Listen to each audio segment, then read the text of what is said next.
Hola, ¿qué tal? Estamos en directo América de France 24. Muchas gracias una vez más por elegirnos para estar informados. Yo soy Rosa Pérez Masdeu. Vamos con las noticias.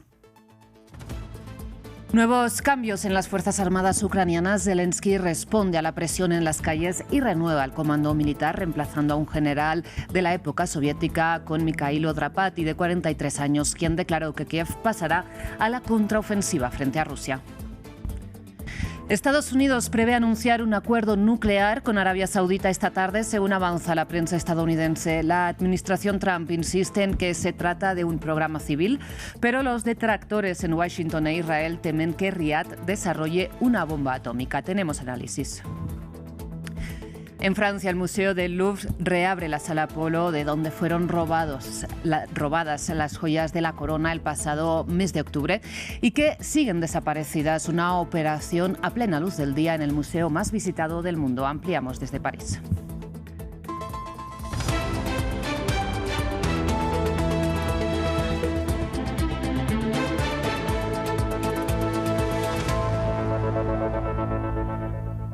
Abrimos con noticias de la guerra en Ucrania. El Kremlin reivindicó que sus tropas han tomado el control de 2 asentamientos ucranianos, uno en Kharkiv y otro en Zaporilla. En las últimas horas, además, Rusia lanzó un ataque que dejó a 100.000 personas sin electricidad en Chernihiv, mientras Ucrania está adoptando la estrategia de afectar también, recordemos, las instalaciones energéticas rusas. De hecho, el nuevo jefe de las Fuerzas Armadas ucranianas, Mikhailo Drapat, de 43 años, ha declarado que Kiev avanzará en la contraofensiva frente a las tropas de Moscú, después de haber sido nombrado por el presidente Volodymyr Zelensky para reemplazar a Oleksandr Syrsk, de 60 años, de formación soviética, al frente del ejército. El ministro de Exteriores ruso, Sergei Lavrov, ya ha declarado que estos cambios no afectarán la situación sobre el terreno. Tras 6 días de protestas, la presión en Ucrania tuvo éxito. Volodymyr Zelensky anunció la destitución de Oleksandr Syrski. He decidido que el nuevo comandante en jefe de las Fuerzas Armadas de Ucrania será Mikhailo Drapati.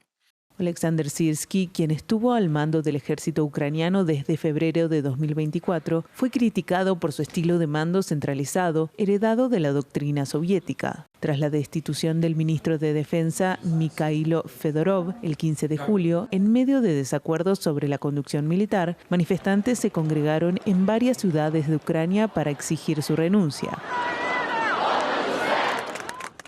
Aunque Oleksandr Syrski dirigió algunas de las operaciones más exitosas del ejército ucraniano, como la defensa de Kiev en 2022, este general de 60 años era considerado representante de la vieja guardia. Frente a él, una nueva generación de soldados aboga por un enfoque bélico que prioriza las herramientas tecnológicas. Otra crítica para muchos ucranianos era que Oleksandr Syrski no tenía mucho respeto por el pueblo, lo que le valió el apodo de carnicero.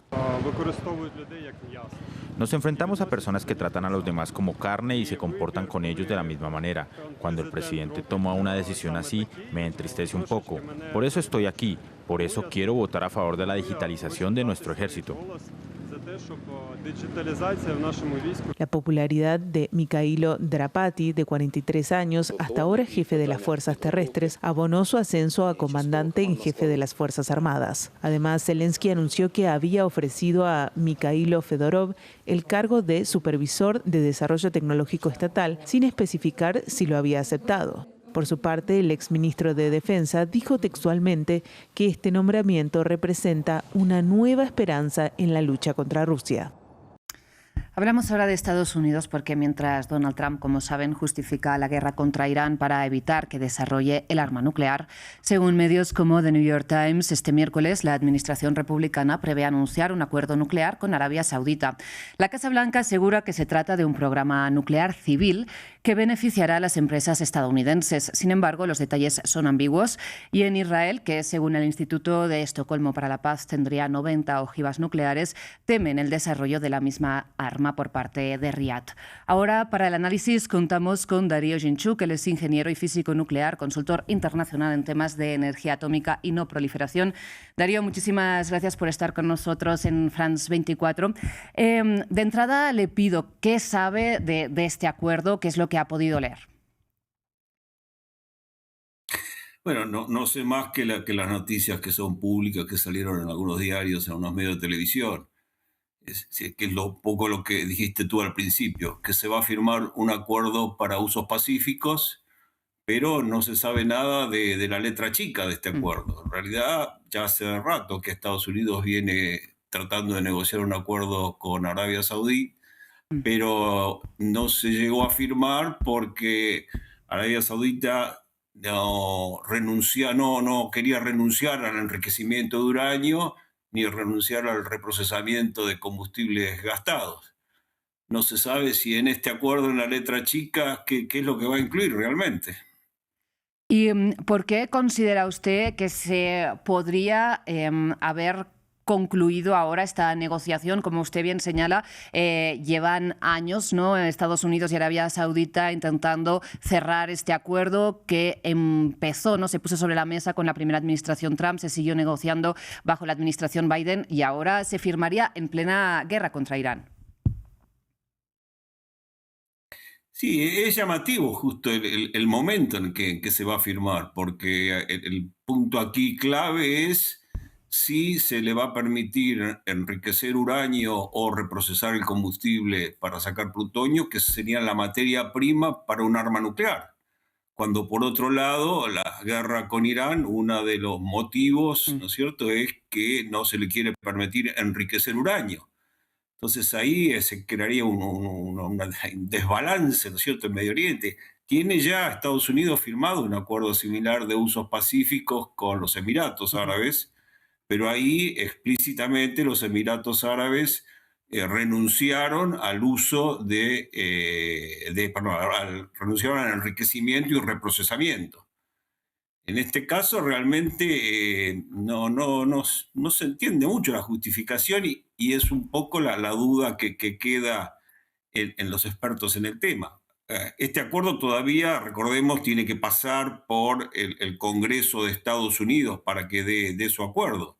Y ahí hay ciertas dudas que los demócratas, inclusive algunos republicanos, acepten un acuerdo donde explícitamente se le permita a Arabia Saudita enriquecer uranio o reprocesar, ya que este sería la materia prima para una posible bomba. Claro, y Darío, ayúdenos a entender cuál sería la diferencia en términos de las instalaciones necesarias de la materia requerida para que este programa finalmente tenga un uso civil o un uso militar. Perfecto. La diferencia entre un programa civil y militar es para qué voy a usar el uranio, ¿no es cierto?, o el plutonio que tengo. El uranio se puede utilizar una vez tratado, enriquecido, tratado, digamos, para combustibles para reactores que generen electricidad, como combustibles para reactores de investigación, para producir radioisótopos, para usos. Esos serían los usos pacíficos. El tema es que el procesamiento de este uranio, una vez que uno lo saca de las minas o lo obtiene, lo compra en Australia, en Kazajstán, donde sea, ese procesar, eso que se llama enriquecer el uranio, es el mismo proceso, son las mismas máquinas que se utilizan para llevarlo a un grado que me sirva para usarlo como combustible nuclear, o si sigo tratando ese uranio con las mismas máquinas, con las mismas centrifugadoras, yo puedo llevarlo a un grado de enriquecimiento que me sirve para hacer una bomba. Si yo enriquezco, proceso este uranio hasta el 3-4%, lo puedo usar para un combustible en un reactor para generar electricidad. Si lo enriquezco al 20%, para un combustible para un reactor de uso materiales o radioisótopos. Si lo enriquezco hasta un 60%, o sea, el Mm. mismo uranio con las mismas máquinas, lo sigo tratando, ¿cierto?, lo puedo usar para una bomba. O sea que el límite de un uso pacífico y un uso militar es simplemente más o menos tiempo del tratamiento que le tengo que hacer a ese uranio. Eso generalmente se logra, digamos, se inspecciona, digamos, todas estas instalaciones están bajo las salvaguardias del Organismo Internacional de Energía Atómica que es el que inspecciona estas facilidades, estas instalaciones, y verifica que no se esté excediendo ese grado de enriquecimiento, ese grado de purificación, ese grado de tratamiento para... Me dicen que tenemos muy poco usarlo, tiempo. Digamos, para usos militares en lugar de civil. Y precisamente a raíz de lo que comenta le quiero preguntar qué tanta presión hay del Organismo Internacional de la Energía Atómica para que Israel sea transparente con su supuesto arsenal nuclear. El tema es que Israel, como la India, Pakistán, no firmaron el Tratado de No Proliferación Nuclear. Entonces ese es el punto clave en la distinción entre Israel e Irán, por ejemplo. Entonces Israel no asumió ningún compromiso frente a la comunidad internacional, frente a las Naciones Unidas, ¿sí?, de no enriquecer o no procesar material combustible. Entonces esa es la gran diferencia entre Israel, India, Pakistán y los otros países que sí firmaron el Tratado de No Proliferación Nuclear en el año 1970. Pues Darío, muchísimas gracias por habernos ayudado a entender un poco el contexto de este acuerdo. Seguro tendremos ocasión de volver a conversar cuando tengamos finalmente los detalles de este texto. Muchísimas gracias. Un placer. Cerramos en Francia, como decíamos, el Museo del Louvre reabrió la Sala Apolo, de donde fueron robadas las joyas de la corona, el 19 de octubre del año pasado, a plena luz del día, en el corazón de la capital francesa, en el museo más visitado del mundo. Nuestra periodista en París, Erika Olavarría, nos cuenta qué expectativas hay ante la reapertura de esta sala mientras las joyas siguen desaparecidas.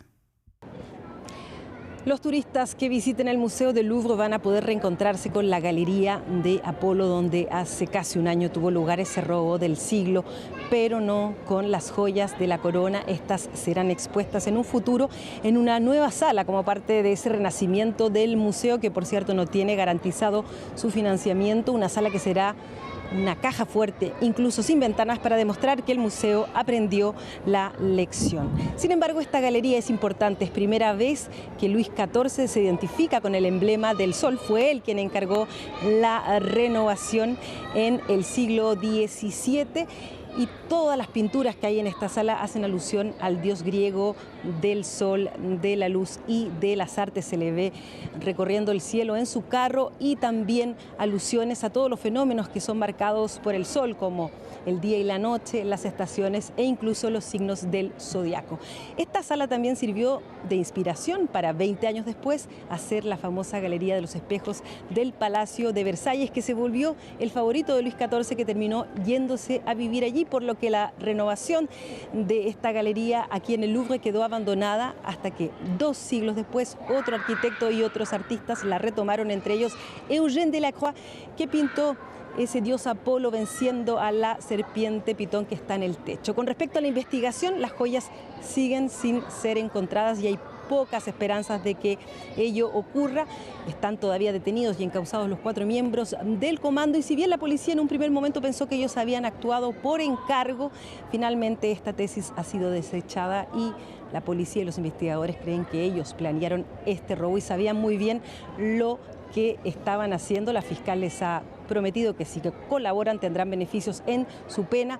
2 de ellos admiten en parte el robo, dicen que no sabían que estaban en el Louvre, y 2 lo siguen negando. También se ha abierto una investigación paralela europea, ya que en Bélgica fue hallado un hombre detenido por robo que en su celular tenía imágenes de la Galería de Apolo y otros espacios del Museo del Louvre. Además, a Bélgica fueron, por ejemplo, también a parar las joyas de Kim Kardashian, la celebrity estadounidense, que también fue asaltada aquí en París. Y antes de cerrar, hablamos de Noruega, que conmemoró este miércoles el aniversario del mayor atentado de la historia reciente del país, el doble ataque en Oslo y en la isla de Utoya, perpetrado por el supremacista blanco Anders Behring Breivik, que mató a 77 personas en 2011. Este miércoles el gobierno lideró los actos de homenaje a las víctimas, la mayoría de ellas adolescentes que asistían a un campamento de verano. El primer ministro Jonas Gahr destacó la importancia de contar la verdad de lo ocurrido hace 15 años a las nuevas generaciones e insistió en que el ataque de extrema derecha fue contra los valores fundamentales del país. Dijo: los derechos humanos, la igualdad, la diversidad y la tolerancia. Hasta aquí las noticias, enseguida regresamos.